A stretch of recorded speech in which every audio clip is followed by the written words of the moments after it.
person refused to sit on the back of the bus. She changed the ride for all of us. Oh, that's the power of one.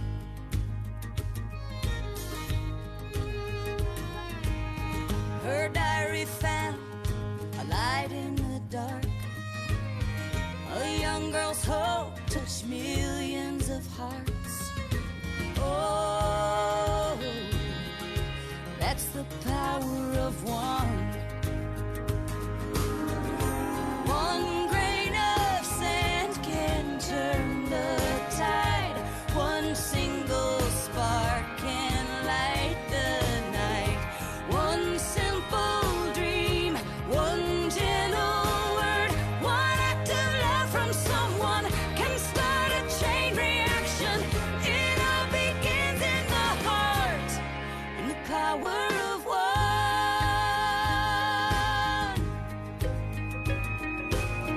While the others threw stones, he didn't judge.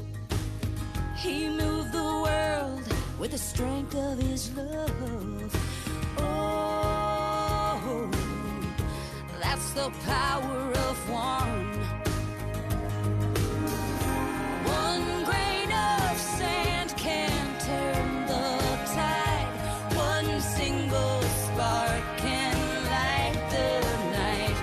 One simple dream, one gentle word, one act of love from someone can start a chain reaction. It all begins in the heart, and the power of one. Oh,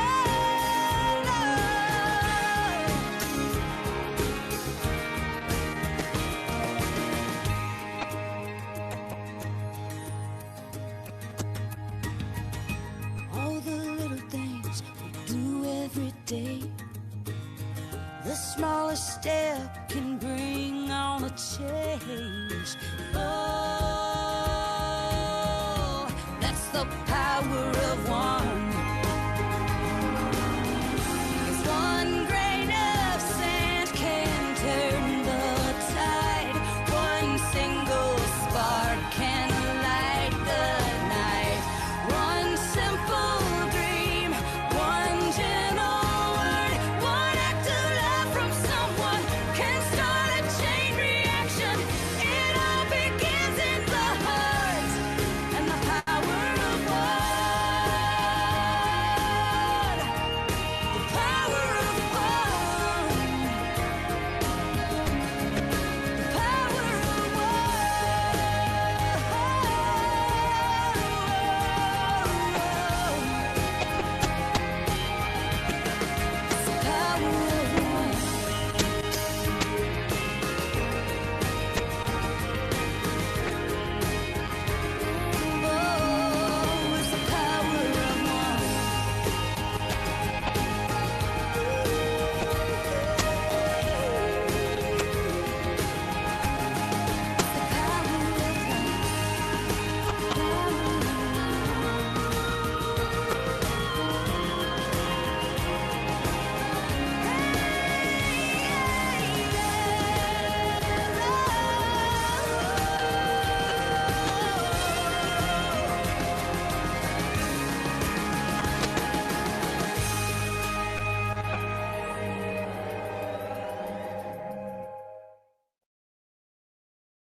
Good morning, everyone, and thank you for joining us today. My name is Ari Obenson, President and CEO of the International Institute, and it's a pleasure for me to be here today, and I will be joined here today by our guest speaker for the day, who is none other than Arindam Kar, who is the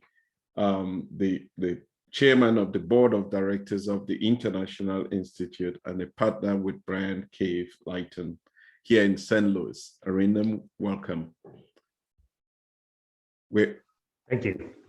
We're also going to be joined today by a fantastic team of panelists that beginning with Jason Hall, who is the president and CEO of Greater St. Louis, Inc. Jason, thank you for joining us today. The next panelist that's going to join us today is Alderwoman Megan Green of the 15th District of St. Louis, who is joining us. Thank you for joining us today. And our third panelist is Geoffrey Soyiantet, who is the president and CEO of Vitendo for Africa. Geoffrey, thank you for joining us. Today we begin a series of a speaker series of 9 sessions that we have titled Inclusion St. Louis, as part of the Festival of Nations activities this year. This year, the Festival of Nations is being organized under the theme, Bridging Cultures and Inspiring Action. Our hope is that through these conversations, we may connect people to some of the things that we take for granted. We may educate people in the process. We may educate ourselves and learn a lot from one another. But our hope is that out of this many conversations, it's going to inspire action, that we take a lot more action to build a more inclusive society. And today we're beginning the conversation with this team and with the theme, what opportunities do immigrants bring to a more inclusive St. Louis? And we're really going to be focusing a lot on inclusion. But as I was preparing for this session and I was reading about immigration in the United States, I really found a trend over the years of leaders of this country really making the case of why immigration is important. And I found this quote by JFK, John Fitzgerald Kennedy, of the many quotes that he said. And I found this one which was just succinct. And he said, every aspect of the American economy has profited from the contributions of immigrants. And I thought that this just captured the essence of the conversation that we're going to be having here today. Now, this series, I said, is being organized by the International Institute as part of our Festival of Nations season. And we thought it wise to begin this conversation by having here as our guest speaker for the opener of this series, the none other than the chair of the board of directors of the International Institute. So at this point, I would turn the floor over to our chair, Arindam Kar. Great, thank you, Ari, and thanks everyone for participating today. As Ari mentioned, my name is Arindam Kar, and I am the chair of the International Institute Board of Directors. And like Ari, I am humbled to kick off this inaugural International Institute speaker series with this brilliant set of panelists. Ari asked if I could say a few words before we begin today's discussion, and I wanted to spend a few minutes talking a little about my own journey, which connects some of the themes that are at the forefront of today's discussion. One is the mission here, bridging cultures and inspiring action. And then of course, the discussion for today, which is what opportunities do immigrants bring to a more inclusive St. Louis? So I am a first generation American, being born to my parents who immigrated from India in the early 70s. They were fortunate to have the opportunity to further their respective educations here and achieve their dreams due to, in part and in large part, the work and sacrifice of so many during the Civil Rights Movement, which led to the passage of the Immigration and Nationality Act of 1965, which helped open the doors for my parents to even have an opportunity to come here. They set up their immigrant roots in Iowa and built a life for themselves and in turn my brother and me. But it was a difficult and tough journey, and it was without the assistance of an organization like the International Institute, which welcomes so many refugees and immigrants in the St. Louis region and helps them on their journey to become new Americans. They knew firsthand how difficult it was to come to a foreign land and to start a new life. And they instilled in me an appreciation of the privilege that we had for being here and our calling and our need to do what we could to help others on their respective paths to success here in America. Now, fast forward to the mid-90s, when my now wife and I first became acquainted with the International Institute. We volunteered at the agency while we were in college by helping resettle refugees from Bosnia. And while those refugees and I had taken vastly different paths to St. Louis, we had a commonality in dreams and purpose that bridged a really strong relationship. And that work in part inspired my action to work in an immigration clinic while I was in law school in Iowa, and to help others who may not have come to the US by choice, but nevertheless were determined to make a better life for themselves and their families. Now, fast forward a few more years, when I returned to St. Louis to start my legal practice, and my pro bono refugee and immigration work continued, in part through the word of mouth referrals from clients that I had helped up in Iowa. Once again, the International Institute became a key agency that assisted my clients who were here, and again, helped them on their paths to success. And this relationship with the International Institute is why I was genuinely humbled to accept a few years ago an invitation to serve on the board of directors and ultimately as chair.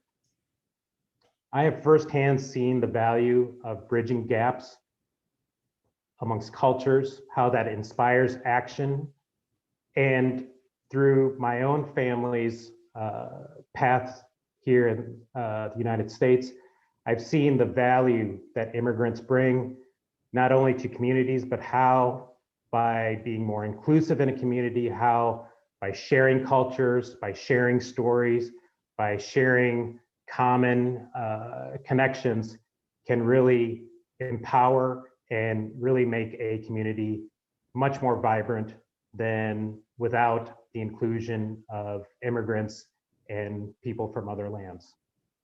And so with that, I hope that as we embark on this discussion, not only today, but with other speaker series, that we all think about this and how we can bridge gaps, how we can inspire action, and what we can do to make a more inclusive St. Louis. Thank you for your time, and I look forward to the discussion. Ari, back to you. Thank you very much, Arindam, for sharing your story with us and really taking us on an enlightening journey of why the work that we do is important and continues to be relevant. So thank you very much appreciated. At this point, I'm going to turn over to our panelists as we take on this conversation. And I wanted to start with this thought-provoking question, just to get everybody's thoughts on it, because this should really be the basis of the conversation that I'm going to ask every one of you. And we wanted to, and we're going to start all of this series of conversations by this question: is an inclusive St. Louis possible? If yes, how? And if not, why? And Megan, let's begin with you, Megan. Sure. I mean, I definitely think that an inclusive St. Louis is possible. I also think that we have a lot of work still left to do to get there. And I think we have to recognize that. You know, we are a city that is known, I think, nationally for a lot of our divisions, unfortunately. And I think that also puts an enormous amount of possibility and potential on our laps to change that and to create a different narrative coming out of our city. And I think that we have a lot of leadership right now who very much wants to see that happen. And there's some things that I think that we could easily do to start to build a more inclusive city. And I come to this through the lens of city government. And, some of the things that we could easily do is just, have our website in multiple languages so it's accessible, have city forms and permitting processes and things like that in multiple languages. I represent a ward that has a lot of immigrants and refugees, folks that have come through the Institute. And when I often hear from new business owners who are having a run-in with city government, it's often because of something that is lost in translation because of most of the time an archaic city process that is hard for somebody who knows the language and knows the US cultures and customs to understand. And so I think that there's things that we could be doing to make a much more accessible city government, so that folks that are coming here can start businesses, can grow businesses, and feel at home from day one, and make sure that we are putting all of those supports in place to really grow that environment and make people feel welcomed here from day one. So when they come here, they stay here for the long term. Yeah, I like they come here and they stay here. We have to do all we can to keep them here. So from Megan, I'm going to be counting that an inclusive St. Louis is possible, and we're working towards it. Geoffrey, what are your thoughts on the subject, on the question? Yeah, thank you so much. I agree. Thank you also, Megan, for your great input. You really touched very important points that we all look forward to build an inclusive St. Louis where everybody feel very much welcome. And especially for the entrepreneurs who are really, which we all know that immigrants have high chances of starting their own, businesses. And we've seen that with many of them that are settling here in St. Louis. And when you ask that question about is St. Louis an inclusive, can we reach out the point where we are inclusive? I can only reference what I just saw last week, where we had a ribbon cutting for a immigrant-owned business here in St. Charles. And when I looked at the audience and the people who were participating in that, I saw all chambers involved. I saw different business involved. I saw leaders involved in it. And then when I was taking pictures and talking to people around, and I said, this is what we are looking for after we had a conversation with Ari Benson.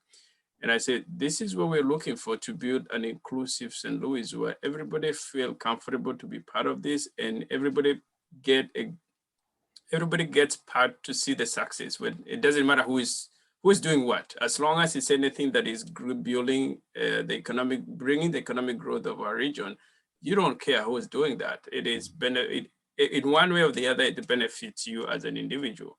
And I think that is what we are looking for. If we can be able to look positively and say that St. Louis is one when we are able to accomplish more when we work together and when we work as a team.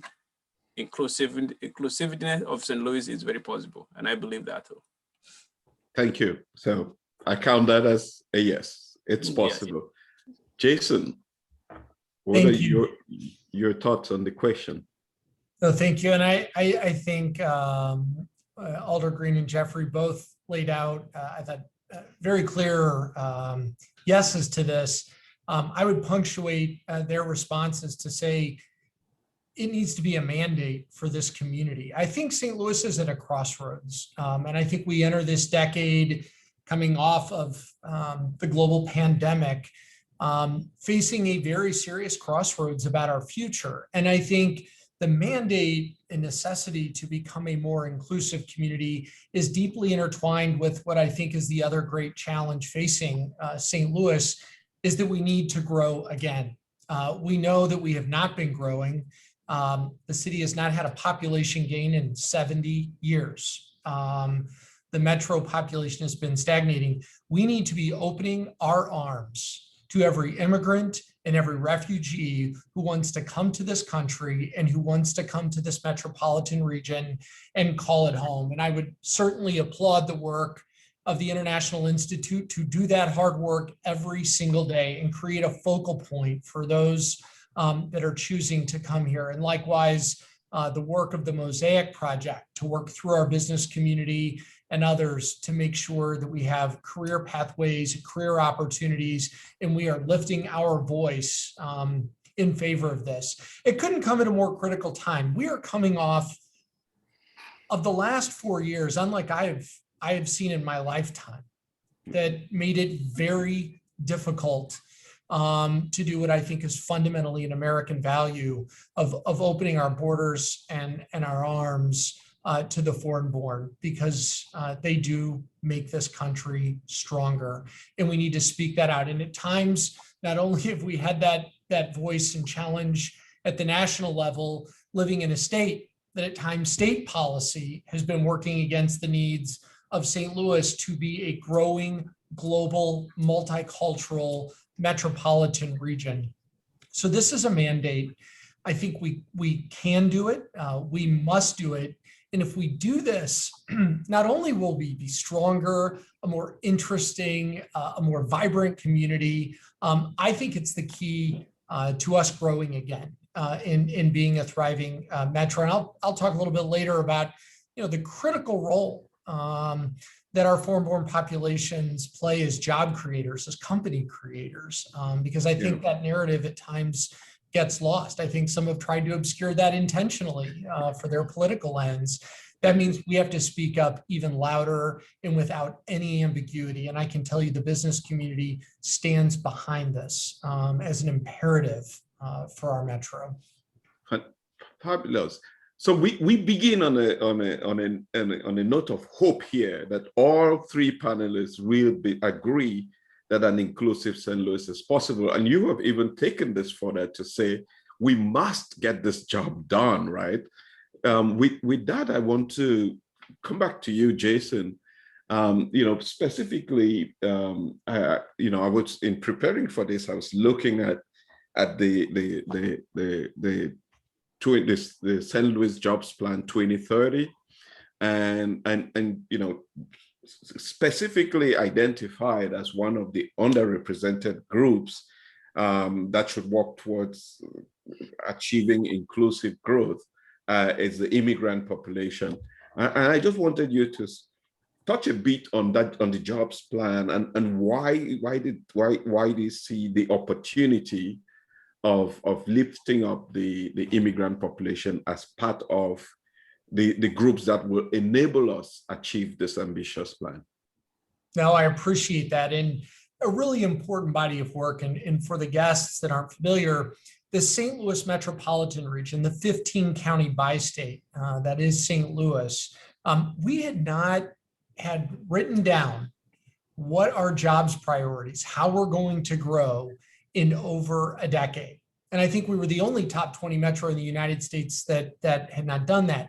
And so I think it gave us the opportunity, doing that work again through the pandemic, to come together as a community and say, what is our North Star? And let's be very specific about that and be able to rally action around that. And inclusive growth is that North Star. And very specifically, the foreign-born and our immigrant populations called out in that as an area. And I'd like to, because I do think the narrative has been distorted at times in this country, where we've tried to convince people that immigrants steal jobs. I mean, we've played to fear, and it's very scary in this country. And I think we need to stand up with the facts. The facts are nearly half of the Fortune 500 companies in this country were created by an immigrant or their child.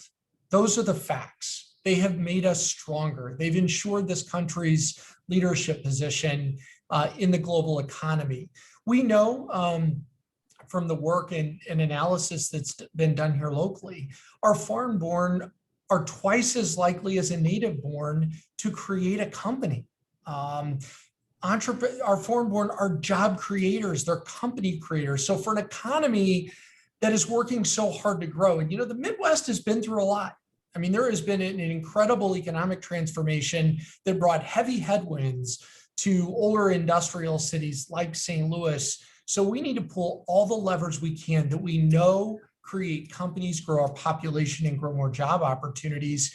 And I just think the numbers are very clear. I think it's also the moral thing to do. But if morality is not your thing and you're simply looking at the numbers, I think the numbers are pretty clear. The foreign-born population create jobs, create companies, and will allow us to expand our population. So if you're going to have an inclusive jobs plan, it's pretty clear that we need to embrace that. And I'm so thankful for the work that you, the Mosaic Project, and others have done to build those bridges, to create focal point civic institutions so that we can do this work effectively and we can continue to scale that. And I think as national policy is changing, those communities that are organized, that are very clear about what their values are, that have clear systems in place that can speak to the foreign-born populations, we are going to be well poised to open our arms. This is a great startup community. That is a powerful message to the foreign-born, because immigrants are a leading indicator of where opportunity is. They've had to find that. And so I think St. Louis is very well positioned with a very strong value proposition, if you will, and we've all got to lean in. And so I applaud you. This conversation alone, as we heard in that video, the power of one. Let's speak up. Let's tell that story. Let's tell the story of our foreign-born population that are here, the success that they're enjoying, and invite more to St. Louis.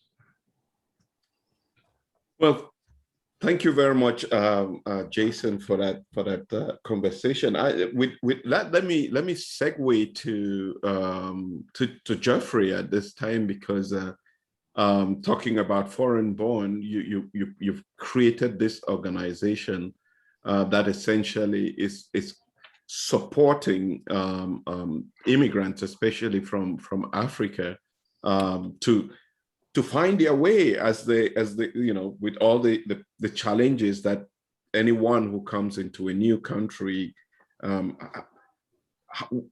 What are some of the opportunities? I know in speaking to you over the last few weeks, you've mentioned opportunities of job creation by the immigrant population.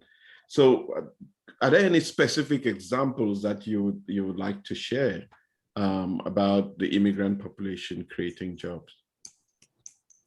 Yes, thank you so much. And I agree with Jason, what he mentioned about the job creation part, because I think you can mention about immigrants and fail to mention about job creation.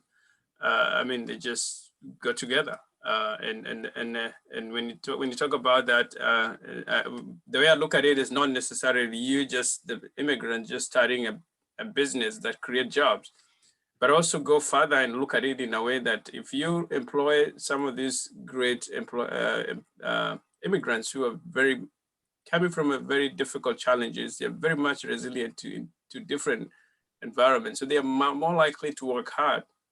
And just by doing that, the company they're working for actually grow. And by growing means they're able to employ more people. And one way I would look at it for us is that we look for the opportunity. How do we give these immigrants opportunity to access some of the resources so that they can be able to chase the American dream? And one example I'll say is that we've had some people who come, they want to start truck driving. They don't know where to start. They don't have money to go to truck driving school. But they also don't know there are some places they can be able to get some scholarship to go to build their skills in that. And we've seen people who start from as a truck driver to a point where they're employing, they have over 30 people they have employed. If we have one person doing that, how about giving an opportunity for 10, 100 more people? Give them that opportunity. And just by doing that, you just but multiply the number. You can imagine how many jobs you can be able to create within a region. within that small, by connecting them to different resources. We've had people that come in as, and we're looking at the restaurant businesses in St. Louis. People have, many African immigrants, many immigrants have started restaurants. And those restaurants not only help create jobs for those people who are in there, but also the farm produce, who produce those farms to be able to bring them into the market. People are able to consume a different kind of delicacies and knowing different culture. The other aspect that I look at it is that we have many young people who also have great opportunity to grow into different areas, different profession. But if they are not given that opportunity at a very young age, that means we are not able to give to our.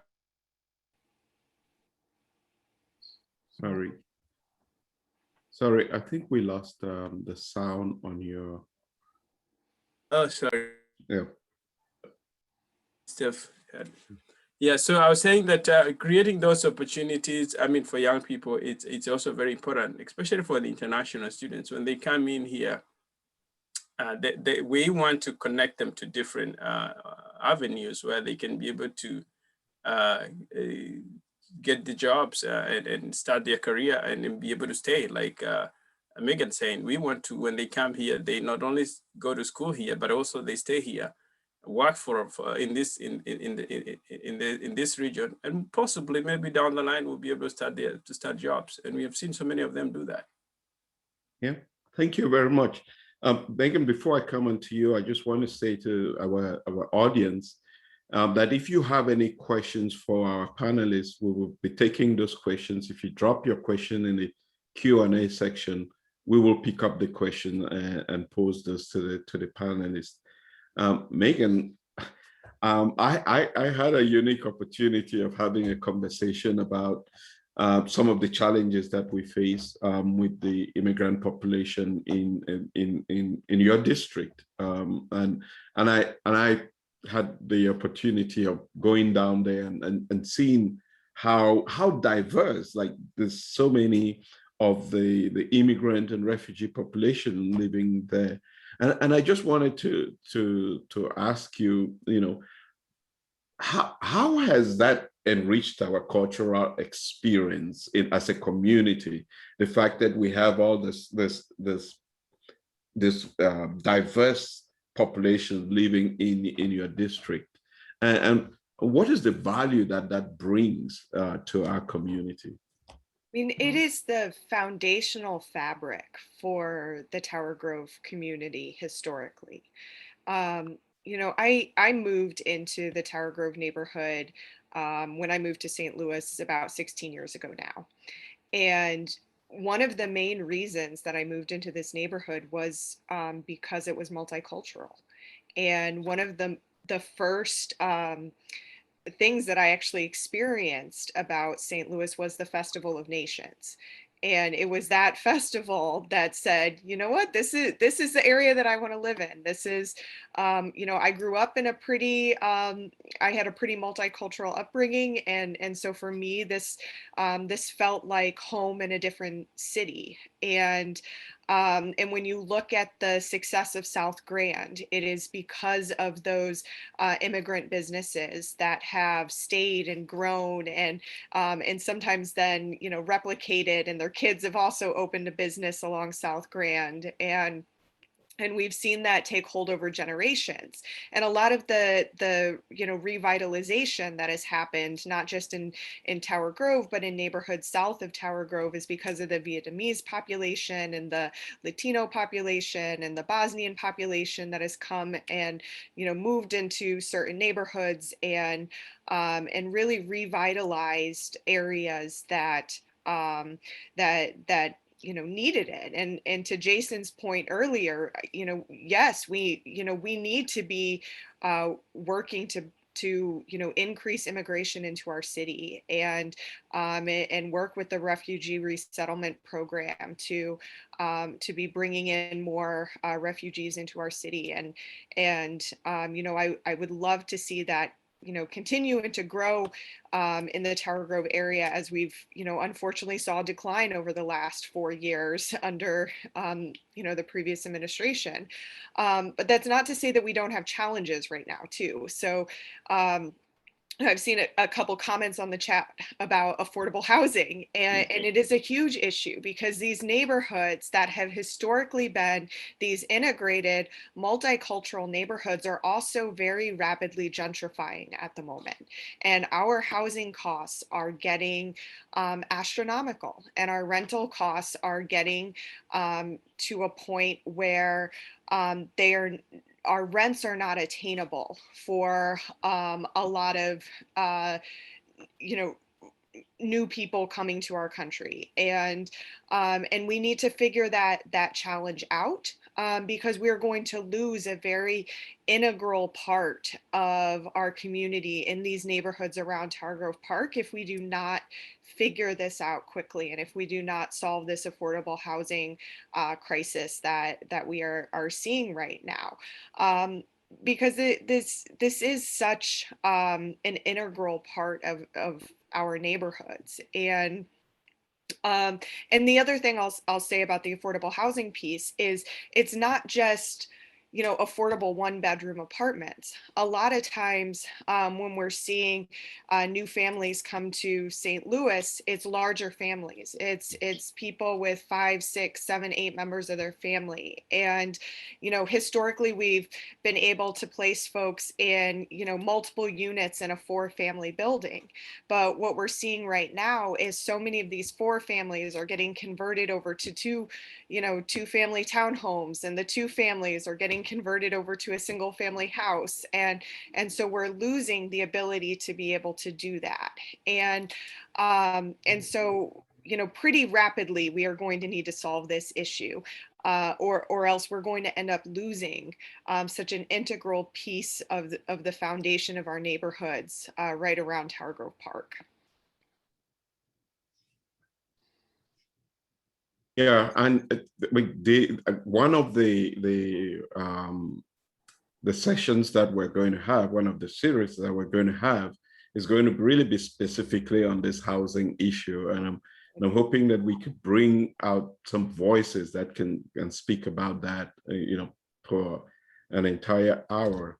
And it seems to me that if we are saying that there is tremendous opportunity in having the immigrant population or foreign-born population move here and contribute to the development of this community, we need to be taking on those challenges, what we see as obstacles in accomplishing that.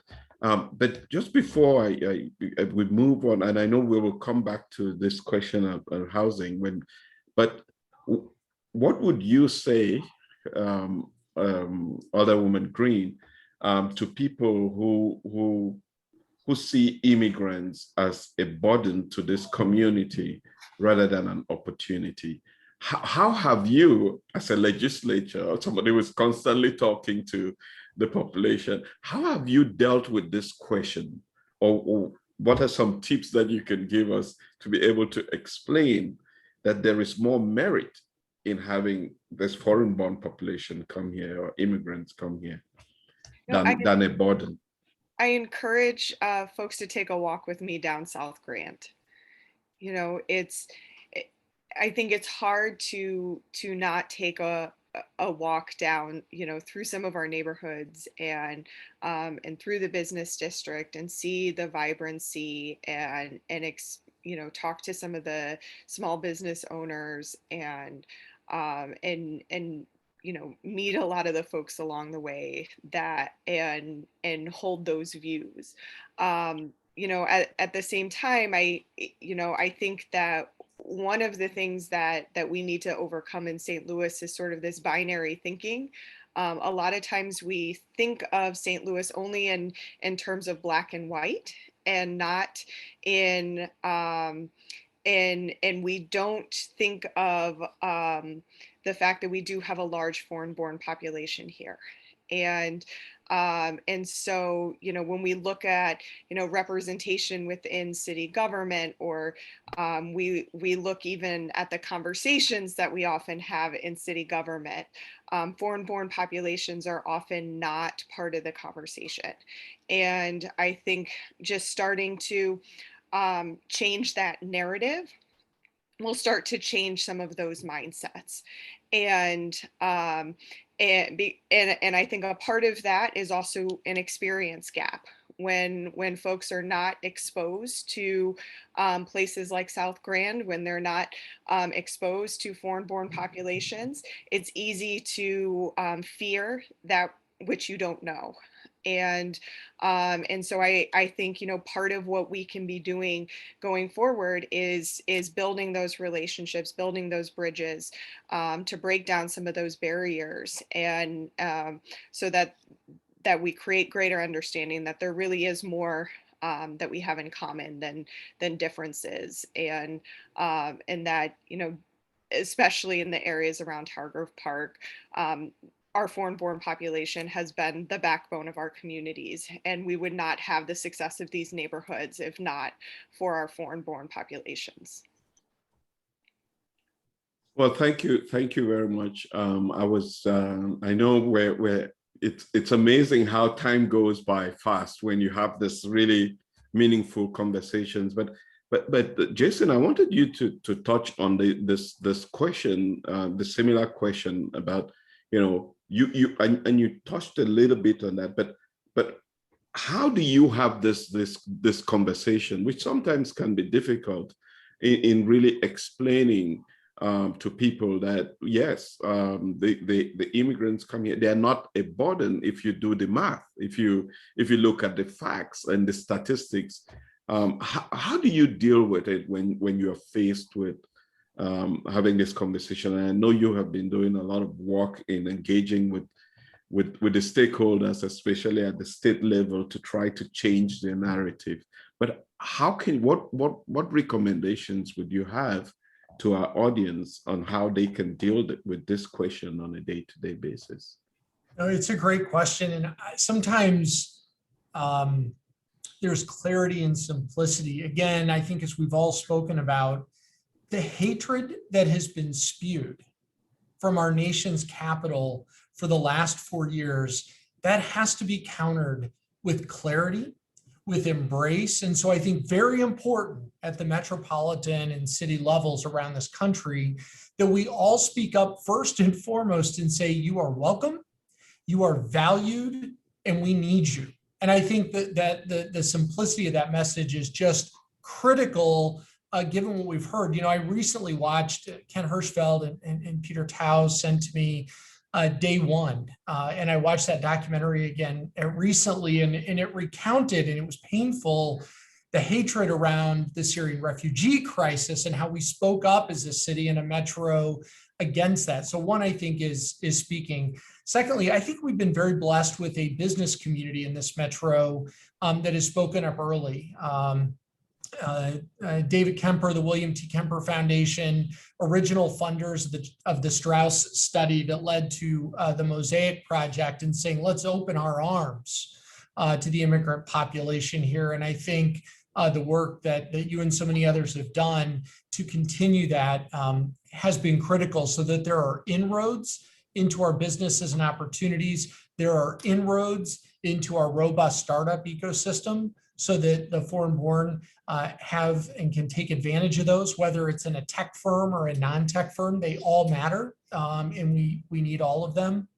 And then finally, I would say, keep telling the story. We've used our STL Made narrative as a platform to lift those voices and tell the real lived experience of a foreign-born person living here, because I can say it, but I think it's no more powerful than someone who is here, who came and chose St. Louis to share their story and let others around the planet see that. I mean, that's the beauty of digital technology. It can travel so quickly, and we just can't let up. And when we hear the hatred, we have to counter that, whether it's at the state level or at the national level. It cannot be tolerated. Respond with what's right, what is fundamentally American, which is to open our borders. And thirdly, if that is not convincing to anyone, the numbers. I will repeat, almost half of the Fortune 500 headquarters in this country formed by an immigrant or one of their children. Immigrants twice as likely as a native born to start a business. Those numbers don't lie. We need more foreign born in the city, this metro, and in this country. The facts don't lie. I think what we are trying to do here, use the analogy of our work at the International Institute, is preparing the soil so that the seeds that the businesses put down will grow. And what preparing the soil is having these conversations, creating awareness, educating ourselves, looking at the facts, shedding more light on it. Geoffrey, there is a question in which it's from an anonymous attendee, and I'm just going to paraphrase the question where basically they're asking, the question is, how can we embrace immigrants and their intrinsic human value so that it's not necessarily only looking at their contribution to the economy or their contribution in the traditional capitalist ways, but how can we also embrace the values of their presence here as well? What would be your answer to that? So looking beyond the economic value that they bring, how do we embrace their own cultures, which I think only enriches our experience here for everyone? Yeah, that's a good question. And I think that has a lot to do with what we are talking about, bringing the inclusiveness in the region. I'll say that the way to look at it is that how do you learn from different community? How do you integrate? I think for me, the way I will say, you have, as an individual, and that has always been my challenge to every conversation, is that we want to challenge people to be intentional, to be able to reach out. You're gonna have to be able to make that step and be able to say that I'm looking at the list of my friends, and then this is an exercise we did at the Focus Leadership program, where we were just looking at, and you list down how many friends in your circle of friends. How many people would you say look different from you? How many are immigrants? How many are from the other? And even when you, as an individual, when we talk about the power of one, if an individual, you look at yourself and say, how much of friends within your circle are immigrants, from different race or different group? And at the same time, also, as you count on the places that you visit, it could be restaurants, it could be businesses that you do. Among the businesses that you visit or restaurants, how many of them do you see that are from different community or the race that you really cannot connect, or people who don't look like you? And when you look at that, you will be able to say, at least you're making some progress, or you need to do something. And because basically you cannot be able to know the value of anything until you actually know the history, the story about it. You have to be able to go deep down in it. As we're talking about people understanding the value of immigrants, you have to have known somewhere to see now the value they bring it. There is a connections you have to make so that for you to be able to see, oh, I see, besides this, there is also, they're also doing 1, 2, 3. And the way I tell people is that we as immigrants, we also, we also want to connect. We want to feel like we want to, we embraced, we are welcome. And a good example, I say, I was visiting, I was at QT, and I had a t-shirt written, Hakuna Matata. And then the guy at the QT looked at me and said, hey, Hakuna Matata. So the first thing that he connected is the movie Lion King, is the one that just saw the other day. And we're just having a conversation about it. And I tell him, oh yeah, I'm not just from Disney, but I'm also from Africa, where the real origin of the name comes. So we had a very good conversation. And then I went to take my coffee. I met another couple, and they read the t-shirts, Hakuna Matata. And he say, oh, I know Hakuna Matata. My sister who worked with foreign board, with the embassy, was in Tanzania, and So we had all this conversation and almost lasting over 30 minutes. And when I left that place, I felt at this place, I'm really welcome. Yeah. Nothing, we didn't do that very much. Just having somebody want to know about my background. We talked about my background, my Kenya and all the stuff, animal, the stuff. And now we went back now talking about us immigrants, what we are doing in this country. It was not set up of it, but we had a conversation about us, what we're doing. So going to the point, we have to be intentional to be able to say that, yes, we've had all these stories about immigrants, but me as an individual, what am I doing to make every immigrant that I meet to feel that they are very much welcome? What are the simple things that I'm able to do also to learn a little bit about their culture, a little bit about where they're coming from, about what their community. And then the other part I always say that, I mean, if you can be able to go further, those people who traveling meant a lot. You learn a lot. It's not something that you go and learn in a classroom, but traveling is another university place for a progressive man. You have to travel, learn a different culture. And when you integrate the different community, you will be able to actually embrace and understand this different culture. When you're in St. Louis, you may not be able to travel abroad, but we're in St. Louis, we have this Festival of Nations. Being in this forum is one big thing, because by the end of this conversation, you learn a little bit something you didn't know. You have all this Africa Festival of Nations, African Arts Festival. It's a great place. We have African Film Festival. It's a great place. Jason had mentioned about Day One. It's a movie that was shared about St. Louis. You have also to find a way that you're able to, what documentary are you able to read, watching and learn a little bit about it? What books are you reading? We've had, I'm reading the book for Bridging the Gap by my friend Arindam. There's a lot of information that you learn about different culture and how you embrace it, but you have to get out of your comfort zone so that you can be able to understand people from different backgrounds. Thank you very much, Geoffrey, for sharing that. And that's one of the things that we have been thinking about at the International Institute, and that's where we came up with this theme, bridging cultures, inspiring action, because an inclusive St. Louis is possible if we deliberately, if we're intentional about it, we can make it happen. And it's probably going to be work in progress, so we're going to have to continue working on that. But what if I just threw out the questions to you all? Why should immigrants come to St. Louis, right? If I just, any one of you can take that question. Why should they come here? I will say that because I'm one of them. Why I'm in St. Louis, I can tell why I came to St. Louis. And the reason why I came to St. Louis is actually because I had connection. We had some people who I connected with who could be able to hold me and hold my hands when I landed in St. Louis. For those who don't know, I'm from Kenya, and I've been in St. Louis for around 16 years.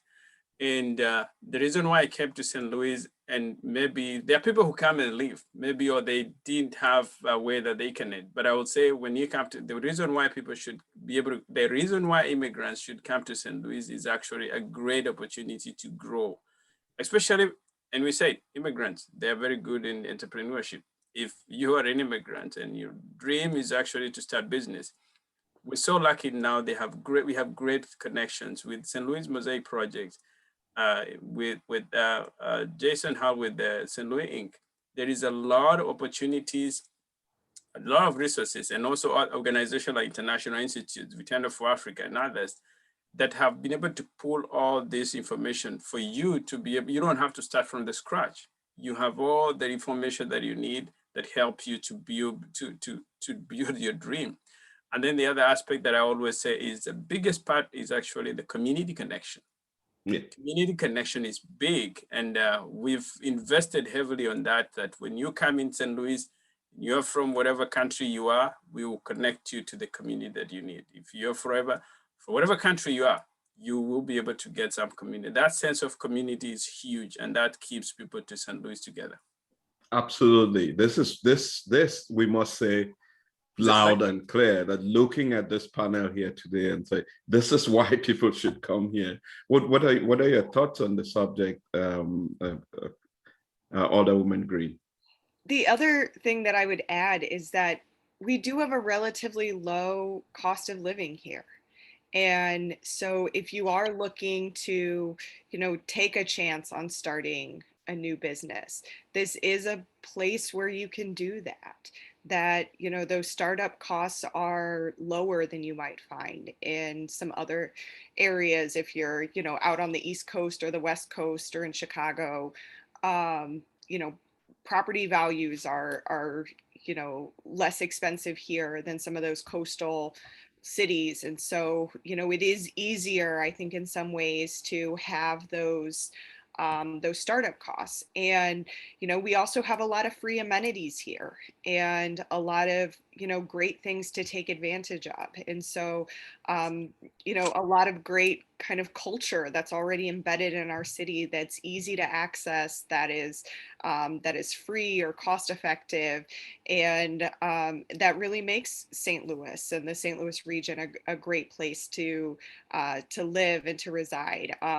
We have great food. That's another thing I try to sell people on from other cities, is that I think that we are a really well-kept national secret when it comes to all of our food choices here. And I think a lot of that is because of our foreign-born population and the great, culinary offerings that we have here. So we have a lot to offer as a city, and to do it in a cost-effective way. And so I think that should be appealing to a lot of folks to move here. And it's easy to break into St. Louis because we are a smaller city. It's easier to make those connections and to build out your business and grow your clientele, because you're not competing with so many other folks. And so this really is a great place to start your career, to start your business, and to be able to grow it, make those connections, and do so in a place that is relatively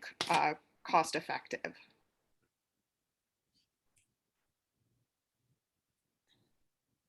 Thank you very much. Jason, you have the last word on this. Why? I'm sure you've asked yourself this question, but why should immigrants come? I think we've heard a lot of compelling reasons. And I think the fact that we're having this conversation today writ large is one of them. And I think you matter. We welcome you. We are working hard every day, admitting we're not perfect, but working hard every day to build the networks, the support systems, to help you build a great life in this city, in this country. We've heard about the affordability, the amenities, the culture. It's an international city. We're a city on the rise. And so I would say, don't go to a place that's already defined itself. Come help shape us and leave your print on St. Louis. And I think that's a really compelling value proposition. We've also talked about the entrepreneurial inclinations of our foreign-born community. I mean, this is an entrepreneurial community on the rise. I think it's probably been lost on us. This community has produced 3 or 4 billion-dollar startup unicorns in just the last 6 months. I mean, those numbers are envious even by Bay Area standards in San Francisco. So it is real. Come be a part of this. If you're a student here, we know that roughly half of the 9,000 foreign-born students that call the St. Louis Metropolitan home are in STEM disciplines. This is a community working hard in high-tech areas from ag tech, biotech. We are the leading hub for geospatial technology. Come be a part of that. We welcome you through our ambassador programs and others. I think there's a strong value proposition, and this is the place to make your move. And we will not forget about you after you move here. We are with you throughout the course of your journey. So thank you. Well, thank you. If I was waiting to be convinced, then I think the panelists here have really made a compelling case about one, that the immigrant population only brings opportunity here, and two, that if you're looking for a place to go, here is the place, because we have the resources here to make this comfortable. We're working to overcome our challenges. And so I want to thank all our panelists. I want to thank our guest speaker and chair of the board, Arindam Kar. Thank you, Jason. Thank you, Alderwoman Green. Geoffrey, thank you for spending time with us.